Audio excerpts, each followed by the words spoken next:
What's up, guys? Welcome back. So today marks the end of the third week of my final internship.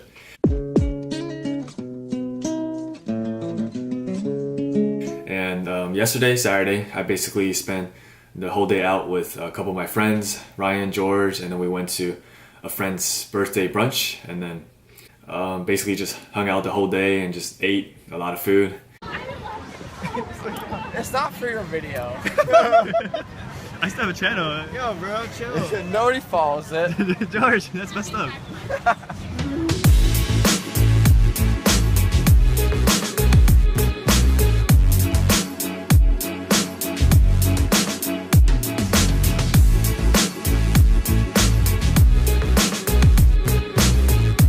Bro, you gonna slow down? Nah.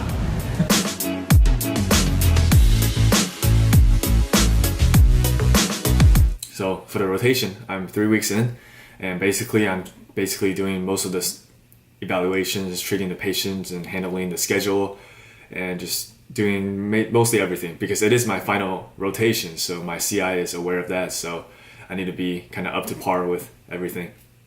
So I'm going to cover some of the main topics that I found important, and some of the stuff I learned so far. So I'm going to run over the basics of each of the three main diagnoses we see at the hospital. So starting with multiple sclerosis, MS, the main symptom of MS is fatigue. So we focus on, treatment-wise, we just focus on not tiring them out too much, but definitely still working on endurance, strength as much as possible, and kind of just maintaining their quality of life and their functions. And then ALS is a motor neuron disease, depending on if it's affected, if the upper motor neuron or the lower motor neuron is affected, different symptoms, different presentations. And the main thing with this disease is that it progresses even faster than multiple sclerosis. So unfortunately, the life expectancy I think is between 2 to 5 years. And for spinal cord injury patients, a common complication to kind of watch out for is autonomic dysreflexia. It is basically a increased sympathetic response to like a noxious stimuli that could potentially be life-threatening. And the stimulus could be like a bowel bladder distension, or as simple as like a kinked catheters, a twisted catheter, or like severe spasms. As a result of autonomic dysreflexia, the patient could start sweating at the lesion above, usually they're above T6 spinal level, and they sweat above that level, or increase in blood pressure. And if that's the case, it's important to, if they're not sitting upright, sit them upright to hopefully decrease blood pressure.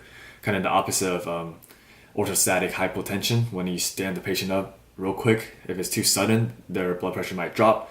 In that case, you would lay them down and prop their legs up to hopefully increase the blood pressure back up. So the opposite you would do for autonomic dysreflexia. And then something I learned that's very important, I think especially for the acute hospital setting, is communication and documentation. So basically, for this one instance, we went to a patient's room, and then usually we do passive range of motion for the patient's lower extremities, and then we saw that his right leg was a little bit more swollen than usual, and he already has a history of DVT, deep vein thrombosis, when they have the blood clot in their veins. He also has like an IVC filter that helps with the DVTs, and even with that, we saw that there's a little bit of more swelling compared to the left, and we decided to hold treatment. So we talked to the doctor, of course. I think after a couple of days, we did get a report from the doctor saying that he did have another episode of acute DVT. So it was a good thing that we didn't do PT on him. Even though there's definitely controversy right now on whether you can mobilize a patient with DVT or not, but I'm not gonna go too much into that. And then once the doctor cleared the patient to proceed with range of motion again, we made sure, me and my CI, we went to talk to the doctor, and the doctor said it was okay to start keeping some gentle passive range of motion. And for that note, we documented that per doctor's verbal orders, we initiated PROM again after what the incident. So and we co-signed the doctor, so they also signed a note, so they know what we wrote, and so now everything is basically done right, so everyone is protected. So I found that it's very important to make sure, to let the doctor know and communicate with everyone. And also in your notes, make sure you document what you said, what the doctor said, and that way there won't be any discrepancies and any problems. Another big thing in a hospital setting, with people that are kind of wheelchair bound, spinal cord injury patients, or bed bound for a long time, the importance of pressure relief. I'm sure many of you guys already know. If you stay prolonged laying down, sitting without proper positioning, pillows, you tend to develop pressure sores and other complications. So patient education for that is very important. And for the people in the wheelchair, we teach them a lot of pressure relief techniques, such as shifting left to right, picking up your legs if you can, and leaning forward, or kind of pushing off the wheelchair a little bit.